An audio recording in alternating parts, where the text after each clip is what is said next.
I think I've discovered why my false 9 wasn't working, and I don't think it's attributes, playstyles or even the role itself. Welcome back to the Footy Lab. Today we're taking a deeper look at the 4-3-3 system I've been running this season. I wasn't actually planning to make this video, I simply started noticing something interesting while I was playing. Certain players seem to behave completely differently even when they were assigned exactly the same role, so I decided to test a theory. In this video, I'll show you the tactic, the squad, the players I tested, and the results I found. Before we get into the testing, let's take a quick look at the system we're using. This is the 4-3-3 that I've been building all season. It isn't necessarily the strongest tactic in game, but it is the one that best suits the way I want to play. The roles we're concentrating on today are the false 9 as the striker and the shadow striking cam, because those are the two positions where I've noticed the biggest differences in movement. Rather than focusing on attributes alone, we're going to look at something slightly different: preferred positions, alternative positions, and how those players behave within the system. The players we're looking at are Fran Kirby, Joseph, Tommy Conway, and Johan Cruyff. The idea is simple. We'll keep as much as possible exactly the same and change only the player occupying the role. If you'd like to try the system yourself, here's the tactic code. For the testing, I've gone into squad battles on professional difficulty. I wanted an environment that was as consistent as possible, where I could concentrate on the movement of the players rather than reacting to an opponent. I've also kept the tactic, the formation, the supporting players exactly the same wherever possible, changing only the player occupying the role. Let's start with Fran Kirby.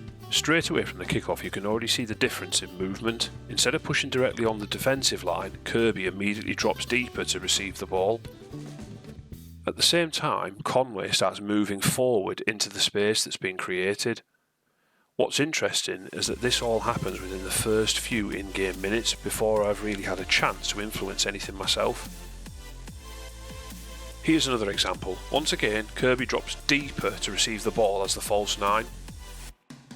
She drops into the space on the half turn and Conway is already making that run beyond her. And yes, this is only squad battles, but that's not really the point. The important thing here is the movement. So after watching these clips back, I started noticing a pattern. Kirby isn't a natural striker. Her preferred position is cam, but she also has striker as an alternative position.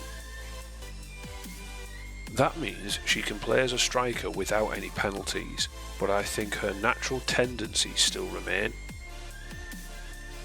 Rather than immediately attacking the defensive line, she seems to drop into space, receive the ball, turn and bring other players into the game. That's exactly what I'd expect from a false 9. The question though is whether that's because it's Fran Kirby specifically, or whether another player in the same role behaves differently. Next, I switch from Fran Kirby to Joseph. What's interesting here is that Joseph has the false 9++ role, so on paper he looks as though he should be perfectly suited to the position. Everything else stays the same, the formation remains the same, instructions remain the same, and the players around him are the same. The only thing we're changing is the player occupying the role. So Joseph takes the kick-off and almost immediately we can see the difference. Instead of dropping deeper to receive the ball, his first instinct is to push forward. As possession moves backwards and then out towards the wing, he's already looking to run beyond the midfield line and occupy the space alongside the centre-back. That's a completely different movement pattern from the one we saw with Kirby. And that pattern continues throughout the match. Joseph does become involved in the build-up, but not in the same way that we saw with Kirby. Rather than dropping into space, he seems much more interested in occupying the centre-back and staying higher up the pitch. As a result, Conway, who's my shadow striking cam, isn't attacking the space in front of him quite as aggressively. In fact, in a lot of situations, the two players end up occupying very similar areas and the system starts to look much more like a traditional front two than a false 9 playing behind a shadow striker. So once again, we can see a very different movement pattern. Joseph certainly isn't a bad player. In fact, he has some excellent attributes and possesses the false 9++ role. But unlike Kirby, Joseph is a natural striker. He doesn't have the cam as either a preferred or alternative position, and I think that might be important. Instead of dropping into space, he seems much more interested in attacking the defensive line and occupying the centre-backs. The result is that the relationship between the false 9 and the shadow striker changes completely. But before jumping to any conclusions, I wanted to test one more player. Next, I brought one of the greatest players ever into the side, Johan Cruyff. We've already seen the difference between Kirby and Joseph, so I wanted to introduce another player with a similar positional profile to Kirby. Cruyff was the perfect candidate. His preferred position is cam, but he can also play as a striker without any penalties. The question was simple: would he behave more like Kirby, more like Joseph, or would we see something completely different? Because if we saw something completely different, then we'd know there's another piece of the puzzle we're missing. Thankfully, Cruyff behaved much more like Kirby than Joseph. From the kick-off, he was already dropping into space and looking to receive the ball with his back to goal rather than immediately attacking the defensive line. As soon as he dropped deeper, Conway started making runs into the space that had been created, which is exactly the movement pattern we'd seen earlier with Kirby. It's also worth mentioning that this was probably the strongest side I faced during the testing. I don't have complete control over that in squad battles, but even against stronger opposition, the movement pattern was still there. Once again, we see exactly the same pattern developing.